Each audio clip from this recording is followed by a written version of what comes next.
We put the Roomba i7 Plus and the Neato D7 through a bunch of tests, and in this video I will summarize those results and pick which one I think is the best. Links in the description for current prices and reviews, and let's get started. We'll get into all the cool new features of each of these robot vacuums later on in this video, which I think will be the deciding factor in choosing a winner in this competition, but first I want to jump right into the tests. We tested the airflow of both robots and found that the Neato D7 was more powerful than the i7 Plus. The i7 Plus only has one power setting, which we measured at 17 CFM, while the Neato D7, which has two power settings, actually has the same power as the Roomba i7 Plus in its low power mode, 17 CFM, but the Neato D7 jumps to 20 CFM in its high power mode. I should mention that either way, those numbers are pretty high for a robot vacuum, and it showed in the pickup tests we did. They both were absolutely great with carpets, picking up everything we put down, from fine debris to pet hair to extra large debris. We tested the Neato twice since it has two power settings and found that it did just as good in its low power mode with no noticeable difference. On hard floors where airflow is a bit more important, we found that they both picked up all the debris in the test, but the Neato tended to pick up more on its first pass than the Roomba did.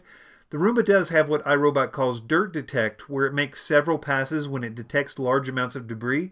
But in general, I found the Neato D7 to be slightly more effective on hard floors and tended to kick debris around less than the Roomba did. So although the Roomba did better than 99% of robot vacuums out there, the Neato D7 was slightly better at cleaning, at least on hard floors. As far as navigation, they are both top-of-the-line smart navigation robots, meaning that instead of randomly pinballing around the house like cheaper robot vacuums, they use cameras in the case of the Roomba i7 Plus and invisible lasers in the case of the Neato D7 to clean in efficient, straight lines while using various sensors to navigate around obstacles. In practice, we found that there was no significant difference between the two. They both were very good and had terrific obstacle avoidance sensors and were very efficient in cleaning all of the areas of the house. The main difference was that because the Neato uses lasers instead of cameras, it doesn't require the lights to be on in a room like the Roomba does. Also, as we'll see in a minute, the laser navigation of the Neato D7 does allow it to do some pretty cool things that the Roomba i7 Plus can't do. But in general, I would say that as far as navigation is concerned, it was a tie, and they were both extremely good. With battery life, the Neato D7 wins, as it has 2 hours per charge on its low power setting and 75 minutes in its turbo mode, while the Roomba i7 Plus has only 75 minutes in its 1 power setting. Both of these robots will automatically return to the dock to recharge and will resume cleaning where they left off. With the dustbin test, it gets a little complicated. The Neato D7 has one of the biggest dustbins on the market, which we measured at a whopping 2.5 cups, while the i7 Plus is one of the smallest at about 1 cup. But the Roomba i7 Plus also comes with the clean base, which is an absolutely amazing feature that automatically empties the bin every time it docks. I'll talk more about this later, but I absolutely love the clean base and think it's probably one of the best features on a robot vacuum since their invention. So this may be a little unfair, but I'm going to give the dustbin category to the i7 Plus, despite the Neato having a much bigger dustbin. Moving on to features, starting off with what they both have in common. They both have apps where you can schedule cleanings from anywhere and are compatible with both Amazon Alexa and Google Assistant. They both are capable of having multiple floor plans for multi-floor homes, though the Roomba i7 Plus will remember 10 floor plans, while the Neato D7 will remember only 3. But seeing as how these are among the first robot vacuums to ever offer more than one floor plan, it's pretty cool. They both now have a feature that allows you to choose which room to clean. So if you have a high traffic area, you can have them clean that room more, though the Neato Zone Cleaning Feature software update won't be released until fall 2018. Finally, we have what I think is the deciding factors, the two best features on each vacuum.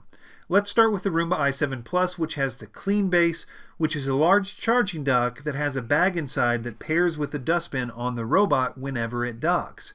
When it docks, a suction motor kicks in and it empties the dustbin into the bag. iRobot says the bag can hold up to 30 full dustbins worth of debris. This really is revolutionary to me because with other robot vacuums I've owned, it never really felt like I had a truly automated cleaning system because I would have to basically babysit the vacuum during its run and empty the bin several times. So yeah, I'm pretty excited about this feature, and I didn't have a single problem with its operation during our tests. But the Neato D7 has what it calls Floor Planner with no-go lines. This is where you can use the app to draw unlimited lines to prevent the robot from going certain places. So you never have to worry about the Neato getting stuck or going somewhere it shouldn't go. Its laser navigation makes this incredibly accurate, and I honestly think it's a must-have feature, especially if you have a somewhat cluttered house where the robot is likely to get stuck in multiple places. And when you compare it to the Roomba's included virtual wall barrier, which can only keep the robot from one area at the most, it really shows the value of the no-go lines. So the bottom line is that I think the Neato D7 is the better robot by itself, but it's not that big of a difference, as the Roomba i7 Plus is a fantastic robot in its own right, but they both have something that the other doesn't that could make all the difference to you, whether it's the Roomba's clean base or the Neato's no-go lines. So I guess it depends on what's more important in your situation. Links in the description for current prices and reviews, and consider a like or even better a subscription to Vacuum Wars if this video helped you out, and thanks for watching.